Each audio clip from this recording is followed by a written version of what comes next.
C sharp में जब हम लोग आउटपुट देते हैं तो आउटपुट देने के लिए क्या यूज करते हैं? Console dot right line. ये टॉपिक स्टार्टिंग में ही पढ़ना था जब हम लोग आउटपुट बता रहे थे, कंसोल डॉट राइट लाइन बता रहे थे, बट उस समय इसलिए नहीं बताया गया था कि आपको हो सकता है कि समझ में ना आए। ये एक इंपॉर्टेंट टॉपिक है, तो आगे बढ़ने से पहले हम लोग ये एक टॉपिक कंप्लीट करेंगे, इसको बोलते हैं फॉर्मेटेड आउटपुट। जनरली हम लोग क्या करते हैं? कंसोल डॉट राइट लाइन और उसके अंदर या तो स्ट्रिंग दे दिए डबल कोट्स में तो वो एज इट इज प्रिंट हो गया, वेरिएबल दे दिए तो वेरिएबल का वैल्यू प्रिंट हो गया। और अगर तुमको कोई मैसेज मतलब स्ट्रिंग और वेरिएबल दोनों प्रिंट करना तो हमको प्लस करना पड़ता है, कॉन्कैटिनेट करना पड़ता है, यही करना पड़ता है ना। और अगर मल्टीपल वैल्यू एक साथ प्रिंट करना है तो बहुत सारा कॉन्कैटिनेशन करना पड़ता है। जैसे एक प्रॉब्लम पहले समझते, पहले क्या समझते? प्रॉब्लम। चलो देखते हैं। अभी नोटपैड में ही बताते हैं, थोड़ा आराम रहता है। यूजिंग सिस्टम, बहुत ज्यादा बड़ा फॉन्ट है, फॉन्ट को छोटा करते हैं। फिर एक क्लास बनाते हैं, public class format demo, public static void main, और यहां कुछ वेरिएबल्स बना लेते हैं। जैसे यहां बना लिया int role equals to 1, string name equals to Akash, string gender equals to male, और स्ट्रिंग डीओबी इक्वल्स टू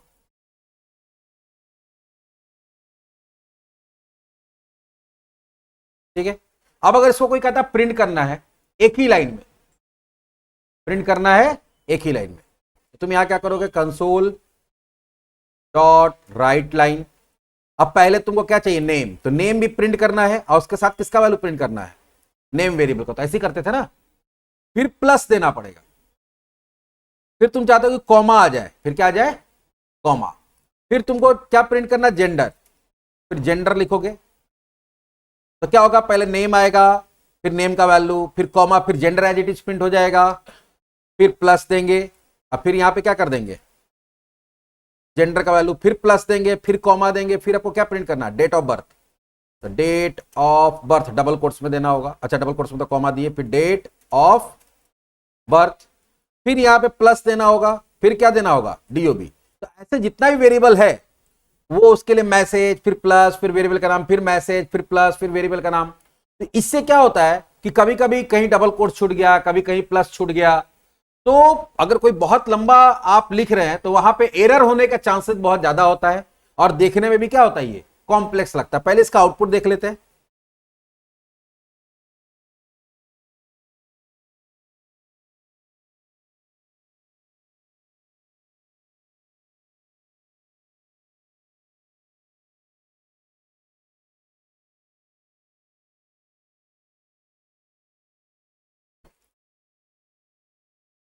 तो गलत कमांड प्रॉम्प्ट खोल लिए।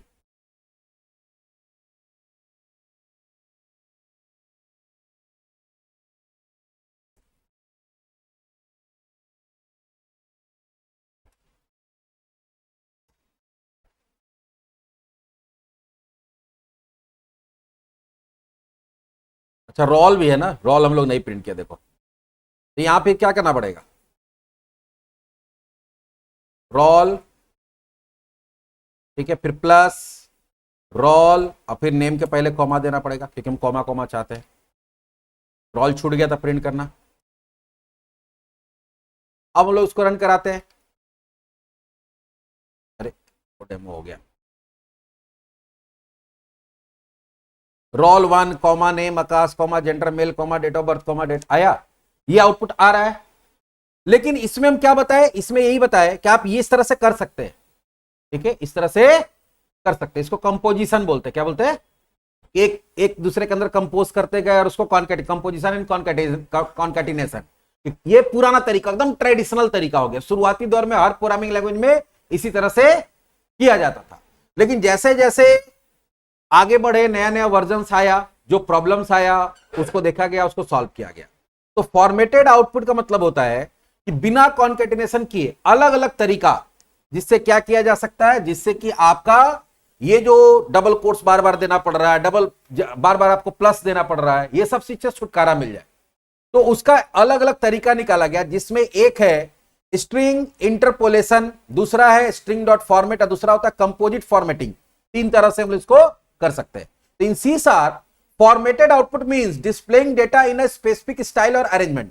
कि डेटा आपको आपके पास है, अब आप एक स्पेसिफिक स्टाइल में या स्पेसिफिक तरीका से अरेंज करके, जैसे है ना कि हम लोग चाहते थे कि कैसे प्रिंट हो, तो पहले मैसेज आए, फिर कोलन उसका वैल्यू आया, फिर कॉमा आए, फिर मैसेज आया, फिर तो ये क्या होगा कि अरेंजमेंट बता रहे हैं ना कि इस तरह से फॉर्मेट है, इसी फॉर्मेट में क्या होना चाहिए, प्रिंट होना चाहिए। तो जो किसी एक पर्टिकुलर फॉर्मेट में या किसी स्टाइल में प्रिंट करते हैं, जैसे उसका अलाइनमेंट होता है या डेसिमल प्लेस कितना है, करेंसी का सिंबल दिखाना है, तो वो सब काम करने के लिए हम लोग यहाँ पे क्या यूज करते हैं, फॉर्मेटेड आउटपुट का। और सी शार्प में तीन तरह का फॉर्मेटेड आउटपुट होता है।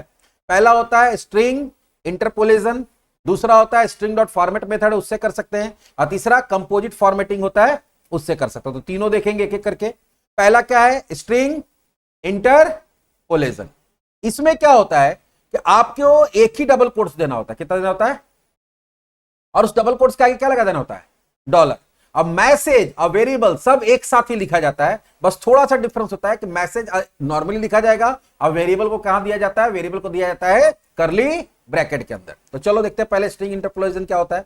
स्ट्रिंग इंटरपोलेशन क्या होता है, this is the most modern and readable way. सबसे ज्यादा मॉडर्न तरीका क्या है आज के डेट में, सी शार्प के अंदर यही है।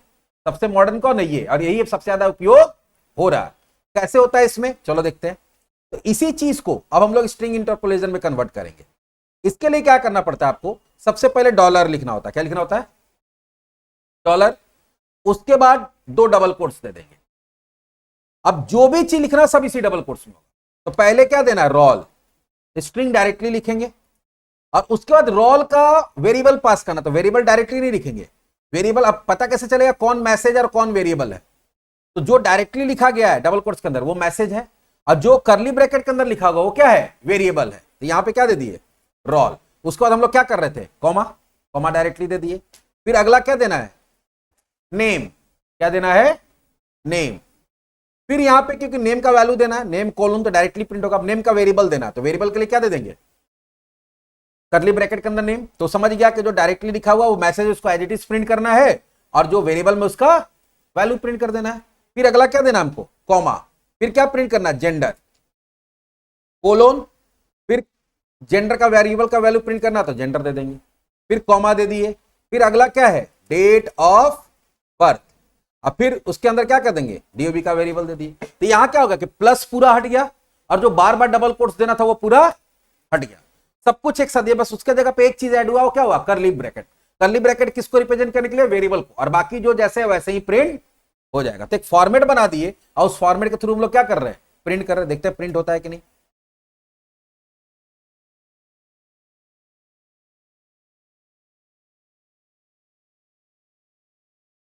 पिछले बार जैसा आउटपुट था वैसा आउटपुट आ रहा है कि नहीं, देखो सेम आउटपुट आ गया है ना। तुम अगर कॉमा की जगह चाहते हो कि नहीं टैब स्पेस आ जाए, तो यहां कॉमा हटा के क्या कर देंगे, स्लैश टी। इसको भी डबल कोट्स में डालने की जरूरत नहीं है। यहां पे क्या डाल दिए, स्लैश टी। यहां पे क्या डाल दिए, स्लैश टी। तीन ही जगह है ना, और तो कहीं कॉमा नहीं था। अब देखो वापस से कंपाइल करते हैं, वापस से रन कराते हैं, सब में आया टैब स्पेस। तो हम जैसा फॉर्मेट बना दिए उसी फॉर्मेट में क्या हो रहा, प्रिंट हो रहा, मेरा काम आसान हो गया। तो इस तरह से हम लोग क्या कर सकते हैं, मैसेज को और बहुत सारे वेरिएबल को एक साथ फॉर्मेट बना के प्रिंट कर सकते हैं। तो पहला तरीका कौन हो गया, स्ट्रिंग इंटरपोलेशन। इससे पहले एक और चीज लाया गया था, उसको बोलते हैं स्ट्रिंग डॉट फॉर्मेट मेथड। क्या होता है, स्ट्रिंग डॉट फॉर्मेट। इसमें क्या कि एक ऐसा फंक्शन है, ये क्या है, स्ट्रिंग क्लास के पास एक फंक्शन होता है जो आपसे एक फॉर्मेट लेता है, और उसके बाद फिर उस फॉर्मेट में अलग अलग वेरिएबल को रिप्रेजेंट करने के लिए अलग अलग प्लेस होल्डर देना होता है। उसको क्या बोलते हैं, प्लेस। जैसे यहां पे देखो स्टूडेंट, और उसके सामने क्या लिखा हुआ, करली ब्रैकेट, लेकिन यहां पे वेरिएबल का नाम नहीं लिखा हुआ। यहां क्या लिखा हुआ, 0। फिर स्कोर, फिर यहां पे 1 लिखा हुआ। क्या लिखा हुआ है, 1। ये प्लेस होल्डर बोलते हैं, इसको क्या बोलते हैं, प्लेस होल्डर, जो हमेशा 0 से शुरू होता है। अब जब ये पूरा स्ट्रिंग खत्म हो जाएगा तो जितना प्लेस होल्डर है, हर प्लेस होल्डर के लिए आपको एक वेरिएबल पास करना पड़ेगा, कॉमा कॉमा करके। तो यहां पर जैसे 0 है तो 0 के लिए यहां पे नेम दे दिए। तो जो जैसे मान लो ये स्ट्रिंग जहां खत्म हो रहा है पहला वेरिएबल जो भी देंगे उसका वैल्यू कहां आ जाएगा, 0 वाले की जगह पे। दूसरा वेरिएबल देंगे वो कहां आ जाएगा, 1 वाले की जगह पे। जैसे अगर पिछला प्रोग्राम है, इसी को अगर हम लोग को स्ट्रिंग डॉट फॉर्मेट से करना है, अगर किससे करना है, स्ट्रिंग डॉट फॉर्मेट से, कैसे करेंगे चलो देखते हैं। सब कुछ वही रखने देते हैं, फॉर्मेट डेमो 2 कर देते हैं। अब यह स्ट्रिंग इंटरपोलेशन के जगह पे हमको करना है स्ट्रिंग डॉट फॉर्मेट। अब आपको पहले फॉर्मेट बनाना पड़ेगा। फॉर्मेट क्या है, पहले रोल आना चाहिए, फिर कोई वैल्यू आएगा, तो पहला वैल्यू आएगा उसको किससे रिप्रेजेंट करेंगे, 0 से। फिर एक टैब आ जाना चाहिए, क्या जाना चाहिए, टैब। फिर क्या आना चाहिए, नेम। तो नेम के बाद फिर एक नेम का जहां पे वैल्यू आएगा उसके लिए क्या दे दिए, प्लेस होल्डर। फिर प्लेस क्या दे दिए, /t। फिर क्या रहना चाहिए, जेंडर। तो जेंडर दे दिए, तो 0 के बाद 1 होगा ना, 0 के बाद क्या होगा, 1। फिर जेंडर कोलोन, तो यहां क्या हो जाएगा, 2। फिर /t। फिर आपको क्या चाहिए, डेट ऑफ बर्थ। क्या दे दिए, डेट ऑफ बर्थ। और यहां पर हम लोग डाल देते हैं 3। तो इसका मतलब टोटल, उसके बाद यहां पे क्या हो गया, ये खत्म हो गया। तो ये देखो, ये ब्रैकेट किसका, ये वाला जो ब्रैकेट बंद हुआ वो स्ट्रिंग डॉट फॉर्मेट का बंद हुआ, और ये किसका बंद हुआ, इसका बंद हुआ। लेकिन स्ट्रिंग डॉट फॉर्मेट के अंदर अब तुमको कुछ और पैरामीटर पास करना पड़ेगा, क्योंकि यहां पे कितना हम लोग प्लेस होल्डर दिए, 1 2 3 4। तो आपको 4 वेरिएबल देना पड़ेगा। क्या देना पड़ेगा, 4 वेरिएबल। और वो किस सीक्वेंस में देना पड़ेगा, जैसे अगर हम यहां पे पहला 0 पे क्या है, रोल के लिए वैल्यू है, तो हमको यहां पे पहला रोल का जो वेरिएबल है वो देना पड़ेगा। तो पहला रोल का वेरिएबल कौन है, रोल। दूसरा नेम के लिए, तो नेम के लिए वेरिएबल कौन है, नेम। तीसरा किसके लिए, जेंडर के लिए, तो जेंडर के लिए वेरिएबल कौन है, जेंडर। और चौथा किसके लिए, डीओबी, डेट ऑफ बर्थ के लिए, तो उसका वेरिएबल कौन सा है, डीओबी। तो 4 प्लेस होल्डर है, तो हमको यहां पे 4 वैल्यू पास करना पड़ेगा। तो ये क्या होगा, पहला तो लेगा स्ट्रिंग डबल कोट्स में, और बाकी कितना लेगा वो डिपेंड करेगा कितना प्लेस होल्डर दिए हैं। अगर आप एक प्लेस होल्डर दिए तो एक वेरिएबल पास करना पड़ेगा, 2 प्लेस होल्डर दिए तो 2 वेरिएबल पास करना पड़ेगा, और उसी सीक्वेंस में करना पड़ेगा जिसके हिसाब से आप दिए। जैसे पहले इसका आउटपुट देखो, फिर हम सीक्वेंस चेंज कर देंगे, तो उससे देखना आउटपुट चेंज हो जाएगा। फॉर्मेट डेमो 2 कंपाइल हो गया, सेम चीज प्रिंट हो रहा है उसी तरह से। लेकिन अभी हम लोग क्या करते हैं कि रोल के जगह पे नेम डाल देता है, नेम की जगह क्या डाल देते हैं, रोल। तो ये उसको मतलब नहीं कि रोल है कि नेम है, उसको पता है कि जो पहला वेरिएबल है उसका वैल्यू हमको 0 वाला जगह पे ही सेट करना है। दूसरा वेरिएबल है उसको हमको 1 वाले जगह ही सेट करना, चाहे कोई भी वेरिएबल दे दो। तो अभी देखो इसका आउटपुट चेंज हो जाएगा। अब देखो रोल में क्या दिखा रहा है, उसको थोड़ी मतलब है कि रोल है कि नेम, उसको मतलब नहीं है, उसको मतलब है पोजीशन से, कि पहला वाला हमेशा 0 को रिप्रेजेंट करेगा, दूसरा वाला हमेशा 1 को रिप्रेजेंट करेगा, तीसरा वाला हमेशा 2 को रिप्रेजेंट करेगा, चौथा वाला हमेशा 3 को। अब ऐसा भी तो हो सकता है, चलो फिलहाल इसको सुधार देते हैं हम लोग वापस से, यहां रोल कर दिए और यहां नेम कर दिए। अब ऐसा अगर होता है कि तुम वहां पे प्लेस होल्डर बनाया कितना, 4, अब वैल्यू वेरिएबल पास किया कितना, 3, देखते क्या होता है। एरर आ गया ना, क्या बोल रहा है, the variable DOB assign but not, अच्छा ठीक है, वो तो अलग एरर है, पहले आउटपुट देखते हैं उसको। वो तो बोला कि उसका यूज नहीं किए, तो कोई बात नहीं, हम नहीं मन कर रहा हमको यूज करने का। एरर आ गया, एक्सेप्शन आया, क्या आया, रन टाइम में जो एरर आता है एक्सेप्शन, आगे हम लोग एक्सेप्शन भी पढ़ेंगे। फॉर्मेट एक्सेप्शन बोल रहा भैया कि यहां पे जो आर्गुमेंट है वो मैच नहीं कर रहा, कि यहां पे आप बोल रहे कि 4 ठो प्लेस होल्डर है, 4 ठो जगह रखे हैं और डेटा दिए 3 ठो, तो चौथा कम डेटा कहां से लाए, प्रॉब्लम हो गया। इसलिए अगर 4 दिए तो 4 देना पड़ेगा। अच्छा तो ये तो अगर कम दिए तब, और अगर ज्यादा दे देते हैं तो ऐसा भी तो हो सकता है कि जगह बनाए 4 ठो का, अब वैल्यू भेज रहे हैं 5 ठो 6 ठो, तब क्या होगा, ये सभी तो क्वेश्चन दिमाग में आता है। चलो एक और वेरिएबल बना लेते हैं ऐसे ही, सिर्फ यूज के लिए, अभी उसको वहां पे खाली डाल देंगे MOB, और यहां पर हम एक वेरिएबल एक्स्ट्रा डाल देते हैं। तो प्लेस होल्डर कितना है, 4, और वैल्यू पास किया कितना, 5, कोई दिक्कत नहीं, वो वैल्यू रख लिया, लेकिन उसका प्लेस होल्डर नहीं मिला तो उसको नहीं लगाया। तो कम नहीं हो सकता, ज्यादा दे सकते हो, भले वो कहीं दिखेगा नहीं, क्योंकि उसके लिए प्लेस होल्डर था नहीं, तो प्लेस होल्डर नहीं था, उसको लगाया नहीं, तो ज्यादा आ गया, जितना जरूरत होता लगाया, बाकी को अपने पास रख लिया। अगर उसका भी प्लेस होल्डर यहां डाल देंगे तो भी यूज हो जाएगा। जैसे अगर हम यहां पर भी क्या करते हैं, उसके लिए भी प्लेस होल्डर डाल देते हैं, फिर देते हैं यहां पर /t, और यहां लिख देते हैं मोबाइल नंबर। और यहां पे दे दिए 4। अब देखना, अब यहां से हम 5 पास किए या 5 वहां प्लेस होल्डर है तो मोबाइल नंबर भी प्रिंट हो जाएगा। आ गया। ये छोटा छोटा चीज है, क्वेश्चन इंटरव्यू में पूछ देता है कि अगर system string dot format function use कर रहे हैं और वहां पे अगर 4 प्लेस होल्डर दिए हैं और आप 3 ही वैल्यू पास कर रहे हैं तो क्या होगा, तो वहां पे एक्सेप्शन आएगा, नंबर फॉर्मेट एक्सेप्शन। अगर आप string dot format function use करें, प्लेस होल्डर बनाए 4 और वैल्यू दे रहे 5, तो क्या होगा, कुछ भी नहीं होगा, कोई प्रॉब्लम नहीं है। 4 को जहां पे है उसका पोजीशन वहां ऐड कर देगा, 5वां को कहीं पे भी डिस्प्ले नहीं करेगा। समझ में आ गया स्ट्रिंग डॉट फॉर्मेट। ये भी एक तरीका है कि बिना कॉन्केटिनेशन किए स्ट्रिंग डॉट फॉर्मेट के थ्रू भी काम कर सकता है। और बहुत लोग इसको ऐसे भी करता है कि यहाँ जो हम सारा का सारा कंसोल डॉट राइट लाइन में लिखे वहां नहीं लिखता है, एक्चुअली स्ट्रिंग डॉट फॉर्मेट सबको बना के स्ट्रिंग के फॉर्म में रिटर्न करता है। तो तुम यहां पे ऐसे भी कर सकते हो, MSG इक्वल्स टू पूरा क्या किए, इसको पूरा डिटेल बना के कहां स्टोर कर लिए, ये रिटर्न कर दिया, मैसेज में स्टोर हो गया। और यहां हम किसको प्रिंट कर दे रहे हैं, MSG। तो बहुत जगह तुमको ऐसे भी दिखेगा कि पहले फॉर्मेट बना ले रहा है, बना के स्ट्रिंग वेरिएबल में स्टोर कर ले रहा है, क्योंकि स्ट्रिंग डॉट फॉर्मेट क्या रिटर्न करता है, स्ट्रिंग रिटर्न करता है। क्या करता है, स्ट्रिंग। जो यहां प्रिंट हो रहा है यही पूरा बना के वो रिटर्न कर देगा। तो ये पूरा पूरा क्या होगा, ये पूरा बन के ऐसे रेडीमेड रेडी होके जाके कहां स्टोर हो जाएगा, MSG में। और हम MSG को प्रिंट कर दी तो सेम टू सेम प्रिंट हो जाएगा। तो बहुत जगह तुमको ऐसे भी देखने को मिलता है। क्लियर है।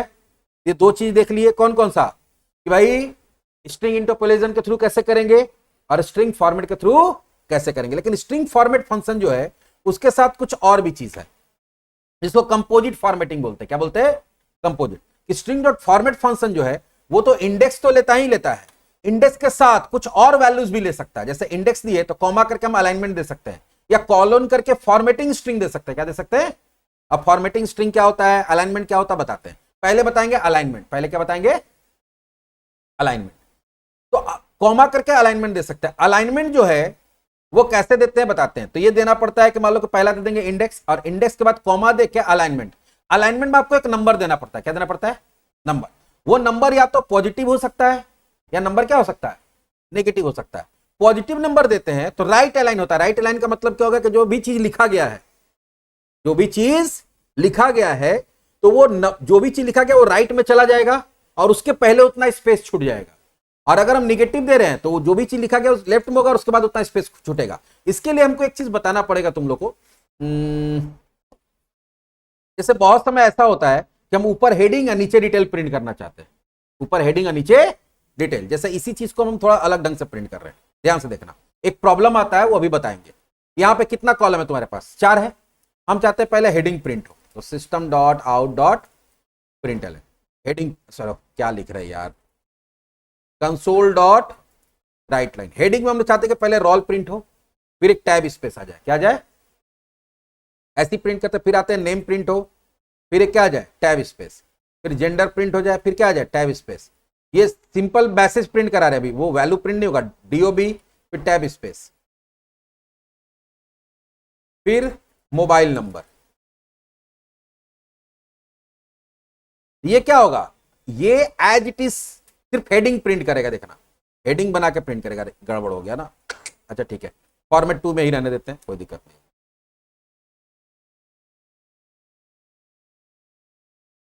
Line number 11, unrecognised escape character. कहां स्केप कैरेक्टर, ओ /M हो गया। ठीक है, वो वार्निंग आ रहा भैया ये सब वेरिएबल यूज किया, अभी आप यूज बनाए यूज नहीं कर, हमने यूज करेंगे अभी। ये हेडिंग प्रिंट हुआ। अब इसके नीचे हम वैल्यू को प्रिंट करना चाहते हैं। इसके नीचे किसको प्रिंट करना चाहते हैं, वैल्यूज को।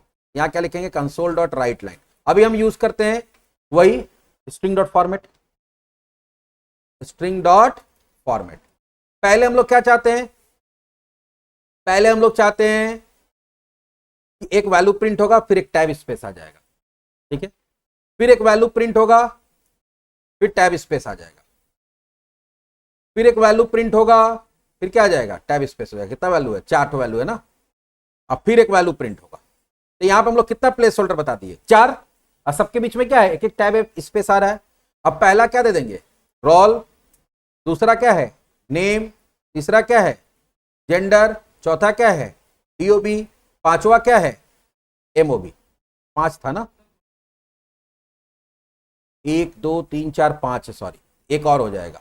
स्लैश टी और यहां क्या हो जाएगा 4। तो फॉर्मेट बना के और हम लोग क्या किए स्ट्रिंग डॉट फॉर्मेट के अंदर डाले, अब फिर इसको राइट लाइन को बंद कर दिए। अब इसको कंपाइल करते हैं। रोल के नीचे रोल ठीक है, नेम के नीचे नेम ठीक है, जेंडर के नीचे जेंडर ठीक है, लेकिन डीओबी में क्या हुआ, क्योंकि डीओबी बड़ा था, ये मोबाइल नंबर को कहां भेज दिया, ये यहां तक आया, फिर एक टैब स्पेस दिया तो यहां तक आया। तो टैब देने से प्रॉब्लम क्या है कि वो जहां पे आपका वैल्यू खत्म होगा उसके बाद टैब स्पेस लेगा, तो ये पूरा एक साथ अलाइंड हो ये गारंटी नहीं है।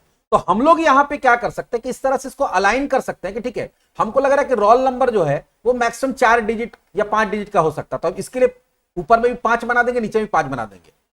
नेम बेम वालों को मेरा 20 डिजिट का हो सकता है, तो ऊपर में 20 बना देंगे, नीचे का भी 20 बना देंगे। ये इस तरह से कॉलम छोड़ के अलाइन कर करके करेंगे, दिखाते हैं भी इसको। तो अलाइनमेंट करने के लिए क्या करना पड़ेगा, पहले देखो ये जो ऊपर वाला है इसको भी हटाएंगे, इसको भी क्या कर दिए हटा दिए। ऊपर हटाने के बाद क्या करेंगे, यहां पे स्ट्रिंग डॉट फॉर्मेट, फॉर्मेट डाल दिए। अब यहां पे देखो हम लोग क्या कर रहे हैं, यहां पे हम लोग बताएंगे पहले यहां पे क्या आएगा, एक वैल्यू आएगा, कॉमा, कॉमा दे दिए, और हम लोग चाहते हैं कि रोल के बाद स्पेस बने, किसके बाद स्पेस बने, रोल के बाद। तो वो होता है तुम्हारा, तो रोल कहां आ जाएगा, नंबर जो है वो तुम्हारा जाए लेफ्ट में और उसके बाद स्पेस बने, तो हम लोग का इसका मतलब लेफ्ट अलाइनमेंट करना, तो यहां पे देंगे माइनस, क्या देंगे माइनस, और यहां दे दिए 5। अब ये देखना क्या होगा, तो पहले ये आ गया, तो इस पहला वाला वैल्यू जहां पे भी होगा वो कितना जगह लेगा, 5 कैरेक्टर का जगह ले लेगा, चाहे उसमें 1 कैरेक्टर है, चाहे 2 कैरेक्टर है, चाहे 3 कैरेक्टर है, वो जगह कितना लेगा 5 का। फिर कॉमा दे दिए, कॉमा नहीं देंगे, फिर स्लैश टी दे दिए।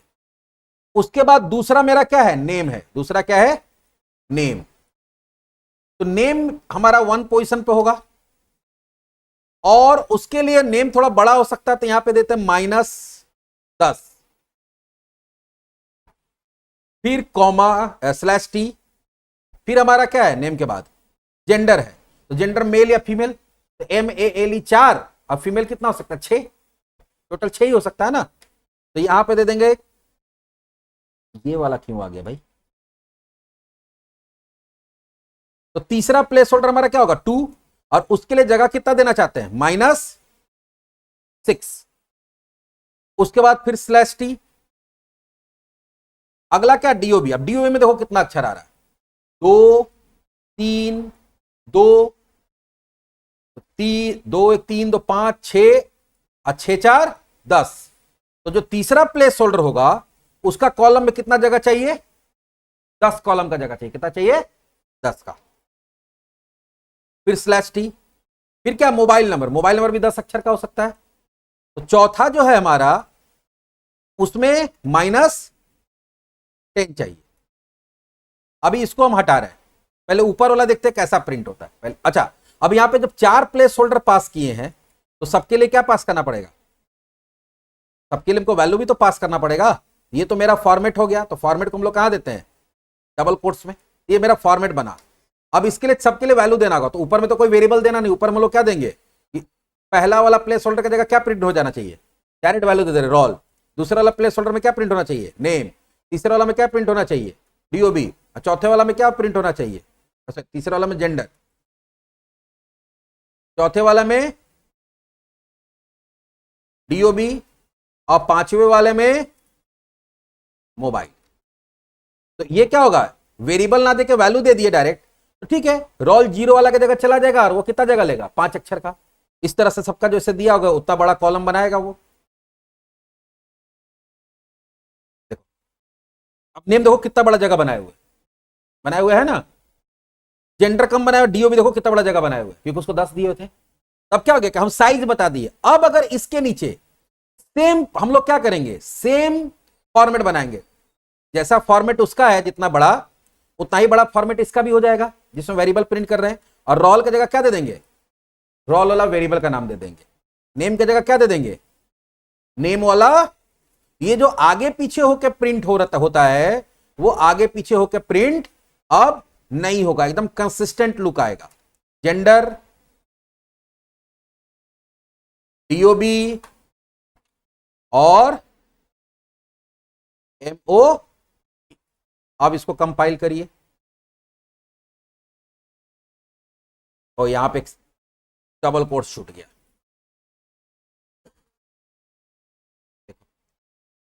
सब अपने अपने सामने सामने आ रहा है। अब बोलोगे सर माइनस दिए तो क्या हुआ? माइनस देने से क्या होता है कि जो जो लेटर आया है, मतलब हम इसमें दिए थे कितना, रोल में कितना दिए हैं? 4। रोल के लिए कितना दिए? 5 दिए, सॉरी। तो इसमें क्या हुआ? एक अक्षर आया, बाकी जो 4 जगह खाली रहेगा वो कहां रहेगा? लेफ्ट साइड में रहेगा। कहां रहेगा? लेफ्ट साइड में। बात समझ आ रहा है? इसको क्या बोलते हैं? लेफ्ट अलाइनमेंट बोलते हैं। क्या बोलते हैं? कि डेटा कहां रहेगा? लेफ्ट में। और एक्स्ट्रा स्पेस कहां रहेगा? राइट में। उसी को अगर हम क्या कर दें, उसी को अगर हम प्लस में डाल दें, माइनस का जगह क्या डालेंगे? प्लस में, तो देखो क्या होगा। अभी हम लोग यहां पे ऊपर वाला को खाली करते हैं पहले, प्लस, या ऊपर सबको प्लस प्लस कर देते हैं। प्लस में डालेंगे तो डेटा कहां चला जाएगा? राइट साइड में। अलाइनमेंट क्या हो जाएगा? राइट। और खाली स्पेस कहां रहेगा? लेफ्ट साइड में। खाली स्पेस कहां रहेगा? ये जो कॉन्सेप्ट हम अभी बता रहे हैं, शायद ही तुमको ऑनलाइन ऑफलाइन कोई तुमको पढ़ाता हुआ मिल जाए, खास करके सी शार्प में। देखो अब इसमें 5 अक्षर था, तो 4 अक्षर हुआ और एक स्पेस बचा, तो कहां रहा? तो डेटा कहां चला गया? राइट में। और एक्स्ट्रा स्पेस कहां आ गया? लेफ्ट में। इधर देखो, एक्स्ट्रा स्पेस इधर आ गया और डेटा कहां चल गया? अब ये उतना अच्छा नहीं लगता, ज्यादातर अच्छा कौन लगता है? लेफ्ट अलाइनमेंट अच्छा लगता है। क्या लगता है? लेफ्ट। तो ये पॉजिटिव नेगेटिव यही होता है कि लेफ्ट, नेगेटिव का मतलब होता है कि डेटा लेफ्ट में चला जाएगा और बाकी जो स्पेस बचेगा, एक्स्ट्रा स्पेस जो स्पेस आप दिए हैं, अगर उससे कम स्पेस ले रहा है तो जो स्पेस बचेगा वो कहां चला जाएगा? राइट में। तो जहां पे आपको फॉर्मेटेड आउटपुट करना रहता है वहां पे इसका बहुत ज्यादा यूज होता है। तो ये तो हो गया पहला चीज, जहां पर हम लोग क्या देखें? अलाइनमेंट। और एक दूसरा चीज क्या होता है? वो होता है तुम्हारा, हम लोग दे सकते हैं कोलोन देके, फॉर्मेटिंग स्ट्रिंग। उसको क्या बोलते हैं? Formatting string. जैसे मान लो कि कहीं पे कोई चीज का करेंसी का सिंबल डालना है, कहीं पे अगर मान लो डेट ऑफ बर्थ है तो डेट का फॉर्मेट चेंज करना। हम डाले कि ईयर पहले, मंथ है, फिर क्या है? डेट है। हम चाहते हैं कि नहीं, पहले डेट आना चाहिए, फिर मंथ आना चाहिए, फिर क्या आना चाहिए? ईयर। तो उस तरह का जो फॉर्मेट चेंज करते हैं, तो तीसरा पैरामीटर इसी में दे सकते हैं। जैसे ये क्या हो गया, अभी देखो हम पहला जो प्लेस होल्डर बता रहे हैं, तो प्लेस होल्डर में ही सारा कुछ बताना है। तो पहला क्या बता रहा है? इंडेक्स प्लेस होल्डर का। तो यहां पे क्या आ जाएगा? पहला वैल्यू आ जा रहा है। दूसरा क्या बता रहा है? उसका अलाइनमेंट। लेफ्ट अलाइनमेंट होगा तो नेगेटिव वैल्यू, पॉजिटिव होगा तो पॉजिटिव वैल्यू, सॉरी राइट होगा तो पॉजिटिव वैल्यू। और कितना जगह छोड़ना है, कितना कॉलम, उसको कॉलम बोलते हैं। एक्चुअली क्या बोलते हैं? कॉलम। एक लेटर को क्या, एक स्पेस को क्या बोलता है? एक कॉलम बोलता है। तो कितना कॉलम उसके लिए बनाना है वो बता दिए। अगर हमको उसमें मान लो कहीं पे हमारे पास एक पी नाम का ले लेते हैं, क्या ले लेते हैं? पी। स्ट्रिंग नहीं, इसका फ्लोट ले लेते हैं। क्या ले लेते हैं? फ्लोट या आईएनटी फी। और कुछ डाल दिए, मान लो 15,000। अब हमको फी के लिए भी बनाना, तो यहां पे क्या करेंगे? एक और स्लैश टी दे देंगे। फिर उसके लिए क्या बनाएंगे? 5 नंबर इंडेक्स हो जाएगा। और फी हमारा कितना डिजिट का है? 2 3 5। मान लो कि हमारा लाख में भी फी जाता है, तो हम लोग इसको कर देते हैं -6 या 7 8 कर देते हैं। चलो 8 दे दिए। तो यहां पर हमको क्या करना पड़ेगा? अब एक और वैल्यू पास करना पड़ेगा, पी। और यहां पे भी हमको फिर क्या करना पड़ेगा? सेम, एक स्लैश टी दे देते हैं और 5 8। और यहां पे क्या दे देते हैं? फी। तभी देखो एक और कॉलम ऐड हो जाएगा हमारा, एक और कॉलम ऐड हुआ। अब हम चाहते हैं कि यहां पे मेरा करेंसी का सिंबल आ जाए। क्या आ जाए? करेंसी का सिंबल। तो करेंसी सिंबल कैसे आएगा? यार यहां डेट ऑफ बर्थ जो है इसका हम फॉर्मेट चेंज करना चाहते हैं, तो वो कैसे चेंज होगा? चलो देखते हैं। तो उसके लिए आपको तीसरा पैरामीटर पास करना पड़ता है। जैसे अगर आपको यहां पे, ऊपर में तो नहीं चाहिए, ऊपर में तो कोई होगा नहीं, लेकिन हम यहां पे चाहते हैं कि भाई मेरा यहां पे क्या आ जाए, कोई फॉर्मेट देना चाहते हैं। तो फॉर्मेट देने के लिए यहां पे कोलोन देना पड़ता है। क्या देना पड़ता है? तीसरा पैरामीटर। कॉमा देके नहीं देके कैसे देते हैं? कोलोन।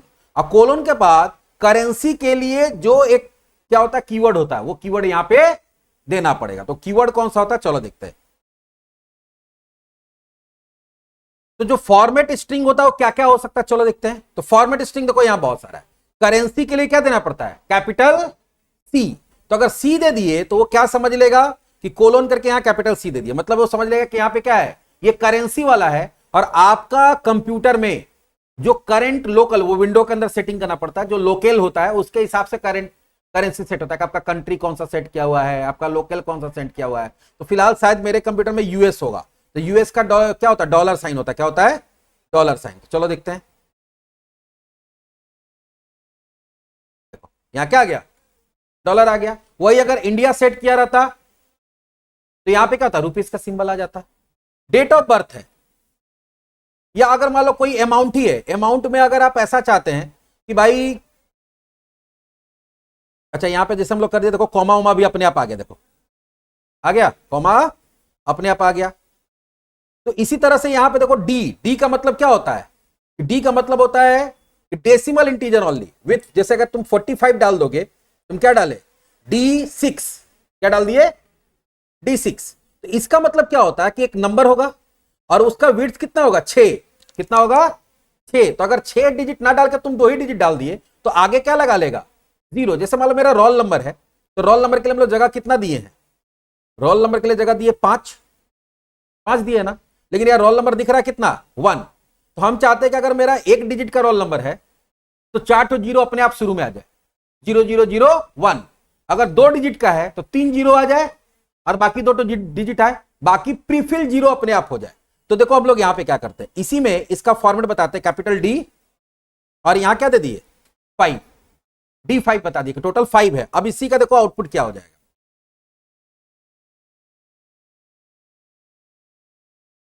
कितना आया, 0005 आया। लेकिन अगर हम रोल नंबर को यहां पे 11 कर देते हैं तो 5 ही रहेगा। तो अभी देखो 0 कितना आया, 4 0 और 1 रोल नंबर। अभी वापस से कंपाइल करो, अब हम वहां पे 11 कर दिए, तब देखो 2 डिजिट तो हम लोग दिए हैं और 3 डिजिट क्या आ गया। और अगर 5 डिजिट का दे दोगे तो एक भी 0 नहीं आएगा। समझ में आ रहा है, इस तरह का ही फॉर्मेटेड आउटपुट बोलते हैं। भाई ठीक है, रोल नंबर तुम्हारा 1 डिजिट का भी हो सकता है, 2 डिजिट का, लेकिन वहां दिखना चाहिए 4 डिजिट का या 5 डिजिट का। अगर 5 डिजिट नहीं हो तो आगे क्या लगा लो, 0 लगा दो। तो वहां फॉर्मेट वाला में हम लोग क्या डाल दिए कि यहाँ पे जो डी यूज कर लिए और उसके साथ एक नंबर दे दिए। तो नंबर देने का मतलब उसका विड्थ हमेशा उतना ही रहेगा, अगर नहीं है तो 0 डाल दो। उस तरह से ई होता है, अगर कोई बहुत बड़ा नंबर है, अगर आपका कोई बहुत बड़ा नंबर है तो वो उसको एक्सपोनेंट फॉर्म में दिखाने के लिए देते हैं। उसके बाद मान लो कि एफ का मतलब था फ्लोट, अगर कोई फ्लोटिंग पॉइंट है और उसमें क्या है तुम्हारा, देखो इसमें भी मान लो कि मेरा एक फ्लोट हम लोग लिए है ना, इसमें 1500 पॉइंट ऐसे दिया होगा, ध्यान से देखो। पी में क्या दे दिए हम लोग, पी में दे दिए 1500.654। कितना डिजिट है पॉइंट के बाद, 3 डिजिट है। अभी हम लोग उसको कंपाइल करते रन कराते, देखते हैं कितना डिजिट दिखता है।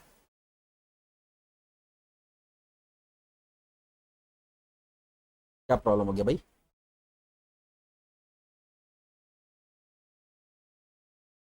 वो आईएनटी था, सॉरी ये फ्लोट होगा यहाँ पे, फिलहाल फ्लोट ले लेते इसको, हमको ध्यान में था कि फ्लोट है।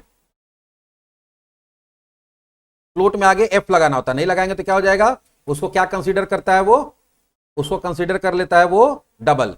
चलिए अब इसको रन कराते हैं। यहां 2 ही डिजिट आ रहा है, हम लोग तो डाले 3 डिजिट, आ रहा कितना 2।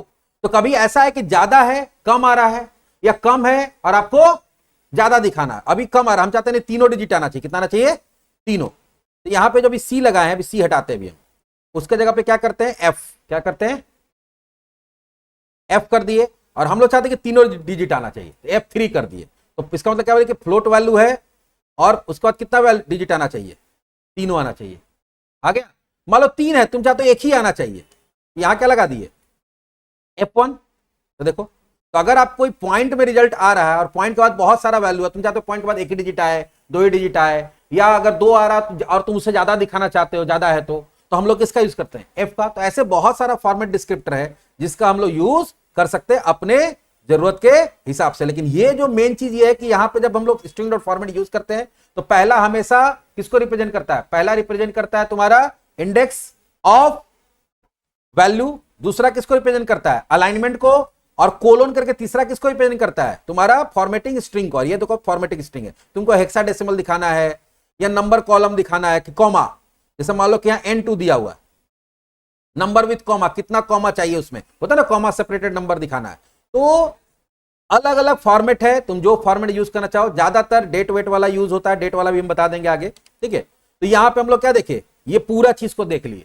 तो फॉर्मेटेड आउटपुट बहुत इंपॉर्टेंट टॉपिक है और इंटरव्यू वगैरह में बहुत ज्यादा पूछा जाता है। बेसिक चीज है ना, एकदम बच्चा वाला चीज है, एकदम बच्चा वाला चीज है, स्टार्टिंग में ही इसको पढ़ाया जाता है। लेकिन अगर सोचो कि हम सीसाब जब पढ़ा रहे थे उस समय अगर हम इसको समझाने का कोशिश करते शुरू में ही, जब कंसोल और राइट लाइन पढ़ा रहे थे तो वो कुछ पल्ले नहीं पड़ता, ठीक है ना, उसमें वेरिएबल पता था ना कुछ पता था। अब काम करते करते बहुत सारा चीज पता चल गया, इंडेक्स के बारे में पता चल गया, एरे पढ़ लिया तो थोड़ा इंडेक्स का कॉन्सेप्ट क्लियर हो गया।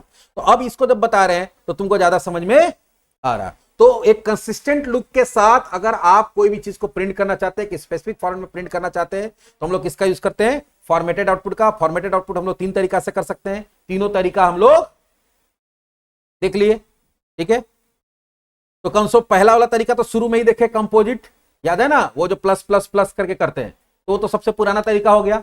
उसके बाद कौन सा तरीका आया, स्ट्रिंग डॉट फॉर्मेट, और अभी कौन सा है, इंटरपोलेशन। लेकिन इंटरपोलेशन में ठीक है, कॉन्केटिनेशन वाला जगह पे इसका यूज कर सकते हैं, लेकिन जहां पे विड्थ सेट करना, अलाइनमेंट सेट करना, फॉर्मेट सेट करना है, तो फिर वहां पे किसका यूज करना पड़ेगा, स्ट्रिंग डॉट फॉर्मेट का ही यूज करना पड़ेगा।